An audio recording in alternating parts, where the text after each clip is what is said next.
అక్కడ ఉన్న శాలిని ఒక్కసారిగా షాక్ అయిపోతుంది. ప్లీజ్ క్రాంతి, అలా అనొద్దు. నాకు ఎందుకు ఇలా చేయాలని అనిపించిందంటే, చంద్ర ఈ ఇంటికి వచ్చిన తర్వాత చంద్ర మీద అందరూ ప్రేమ చూపించారు. తనలాగే నా మీద కూడా అందరూ ప్రేమ చూపించాలి అని చెప్పి నేను ఇవంతా ప్లాన్ చేశాను. దయచేసి నేను చేసింది తప్పని ఒప్పుకుంటాను. నన్ను ఇక్కడే ఉండనివ్వండి అని చెప్పి అక్కడ ఉన్న శాలిని క్రాంతిని బ్రతిమలాడుతూ ఉంటుంది. దాంతో అక్కడ ఉన్న క్రాంతి అయితే, అయినా నిన్ను ఎప్పటికీ కూడా క్షమించకూడదు. పామును ఇంట్లో దాచుకున్నట్టే పాముకి నిలువెల్లు కూడా విషమే ఉంటుంది. నీకు కూడా ఒళ్ళంతా కూడా విషమే. మర్యాదగా నువ్వు ఇంట్లో నుండి బయటకు వెళ్తావా లేదా?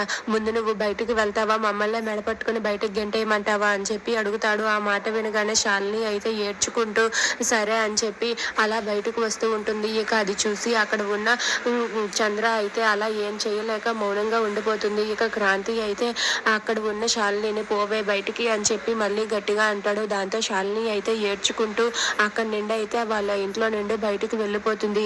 ఇక శాలిని వెళ్ళిపోయాక అక్కడ ఉన్న జగదీశ్వరి చంద్ర దగ్గరికి వచ్చి చంద్రాని దగ్గరకు తీసుకొని గుండెలకు హత్తుకొని, అమ్మ చంద్ర, ఇన్నాళ్ళు నేను నిన్ను అపార్థం చేసుకున్నాను, నన్ను క్షమించు అని చెప్పి దగ్గరకు తీసుకొని చంద్రతో ప్రేమగా మాట్లాడుతూ ఉంటుంది. ఇక అది చూసి చంద్రకళ అలాగే విరాట్ అయితే చాలా సంతోషిస్తారు.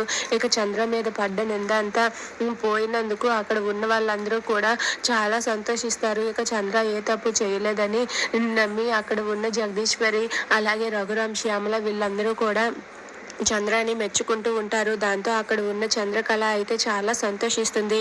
ఇక ఇదంతా చూసి విరాట్ కూడా చాలా హ్యాపీగా ఫీల్ అవుతాడు. ఇక జగదీశ్వరి చంద్రాని అలా దగ్గరకు తీసుకోవడంతో అక్కడ ఉన్న వాళ్ళందరూ కూడా చాలా సంతోషిస్తారు.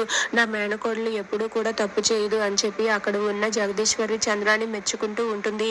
దాంతో ఆ ఇంటికి పట్టిన పీడ విరగడైపోవడంతో వాళ్ళందరూ కూడా సంతోషంగా ఉంటారు.